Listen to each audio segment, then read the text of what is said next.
Zest knows he's going to have to be on lookout for a Widowmine drop, and then probably also cautious of what could be coming up the middle of the map if Marcus tries to go for a 1-2 punch. It would be dangerous, as Zest has a decent amount of units. Blink is over halfway done. He's actually going to try and go for it. Blink isn't done, but that medevac gets taken down. This is going to do absolutely no damage. You don't even have to worry about it. And the Observer, I believe, just popped in case there was an armory. There is not, so easy cleanup. I just don't get it. I think Deer wants to try to put some pressure on. I don't think he wants to commit with this fight, though. Okay, so we force a lift. Now notice how cautious Keen is here. You see those siege tanks sieged up? Whoa. Oh my god. Mistake. Oh, man. Somehow that did not go as bad as it could have. Yeah. But yeah, that was like a right click where the army just split. He was lucky. It was 2 seconds off Stimpack finishing. He would have gunned down a lot more units there.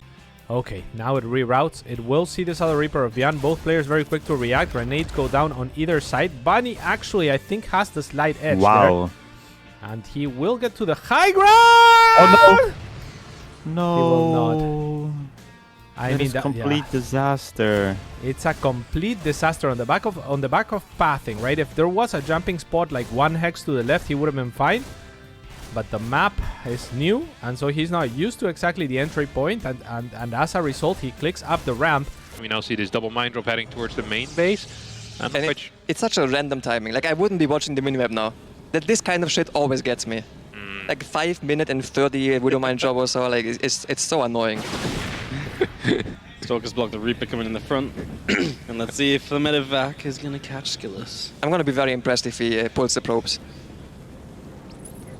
I can't even see the minimap. I once saw a game between you and a Terran player where he did a 4 Hellion drop that hit at 5 minutes and 10 seconds, and he killed 18 workers. He sent it to your YouTube, right?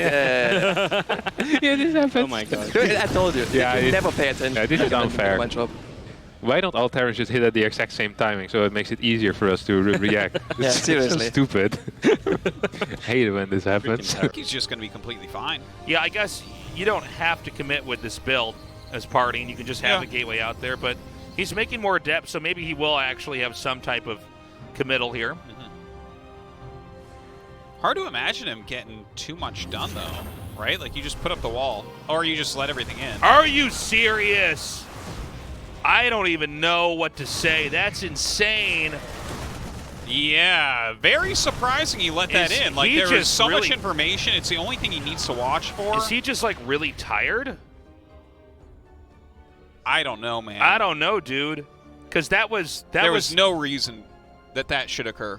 Yeah. I don't even know what to say. No longer shut everything down.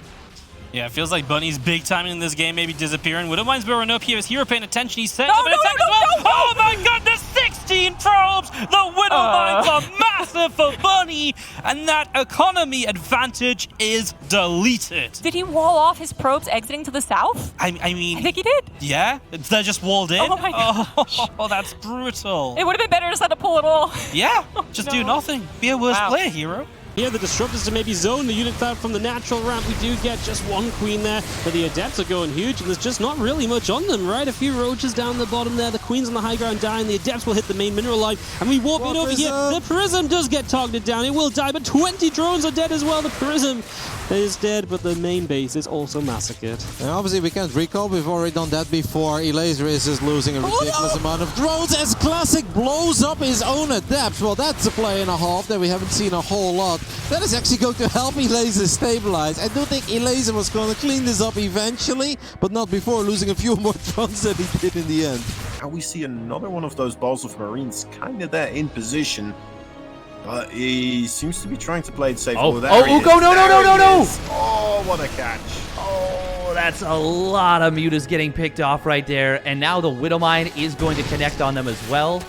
Another one does burrow, but gets taken down with the Overseer's help. Ukko loses a lot. 11 mutas getting replaced right here. Oh, these Widowmines. Come on. What a few.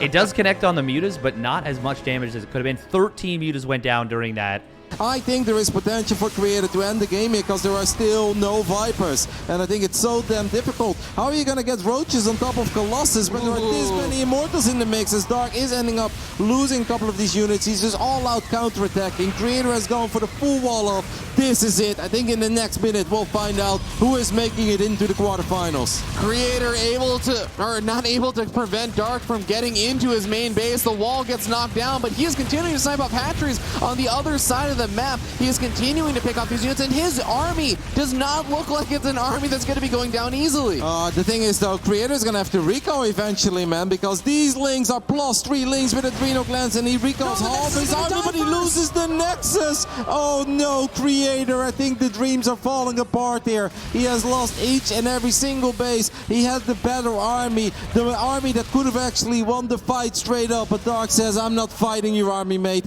I'm counterattacking, and you can see it in the chair. Creator is devastated. He is going to lose each and every single building, and it seems that it will be Dark who's moving into the quarterfinals to meet his teammate Hero.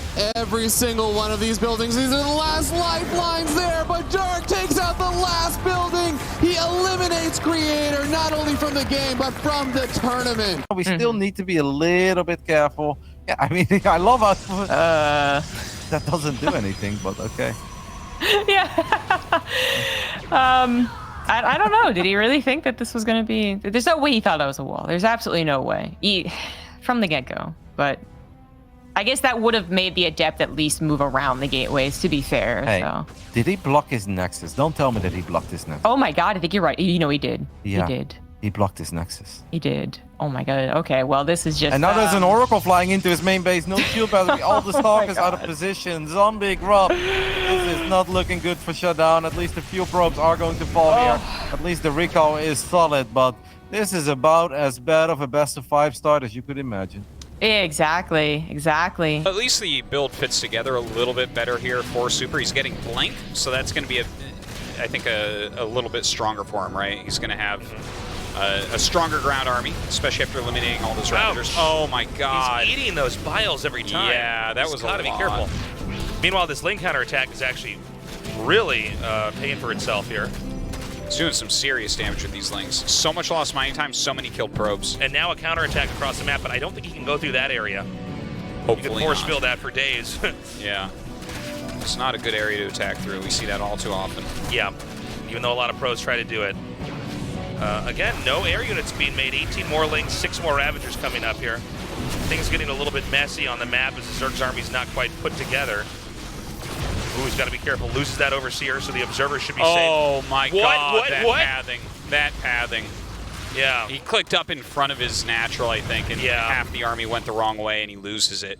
Yeah, the AI will prioritize whatever's the shortest path. It won't try to just keep the units together here. Yeah. So this is Act 2 of the Ling Roach Ravager attack over here. Well, I don't know that he holds this one.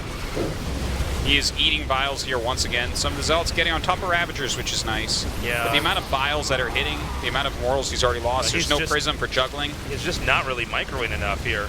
Yeah, and these 2 Immortals are now going to go down. Prism's over there. Yep, that's it. GG. Impact will go up against Maru in our final match of the night.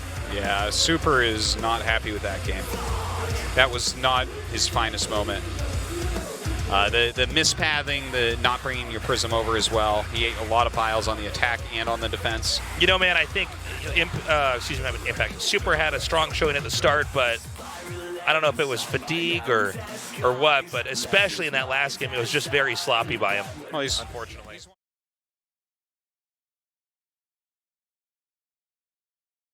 Looks like Huck is going to be pulling back, trying to warp in more Stalkers, but like you said, his Stalker count is low. He cannot warp in that many more, and Idra just has a seemingly endless torrent of Broodlords coming. I mean, he's had hundreds of Broodlords made this game at the very least, and oh my gosh, Void Rays now out on the field, and it looks like there's some Zerglings doing a counterattack in the main. The Void Rays, all hallucinations, doing absolutely no damage whatsoever. There's the blink up onto the high ground, just trying to distract Idra. Those hallucinated Void Rays almost fully charged, Wheat. And Idra left the game. Oh my goodness. Idra. Now, Wheat, when I first played Brood War, someone said, wouldn't it be funny if you hallucinated a bunch of carriers and your opponent just left? That is what we just saw here at MLG. Yeah. There's a ton of hallucinated Void Rays in the actual army battle. And can we actually go back to the game screen real quick? Because just take a look at this. We saw the Stalkers come up here, start to target fire these Broodlords, and if you look down here, there's only a couple of Stalkers and a ton of sentries that would have died oh so quick to that, including their ability to take out those Colossi right there. All the rest of the Stalkers were over on that ramp trying to get back around. And the supply is actually higher for Idra, 182 to 155. I think that's exactly what we saw here, and we actually talked about that yesterday. And I mean, the energy on these infestors, enough to throw down some fungal growth. These corruptors could easily begin working their way on these Colossi because, I mean, what are you really going to do against the Broodlords? I mean, really, really a little bit of a blunder there by Idra, not actually playing it out to the very end, losing to hallucinated Void Rays. So we will be going on to the final game 3. Wow, that was against Idra. That was pretty amazing right there.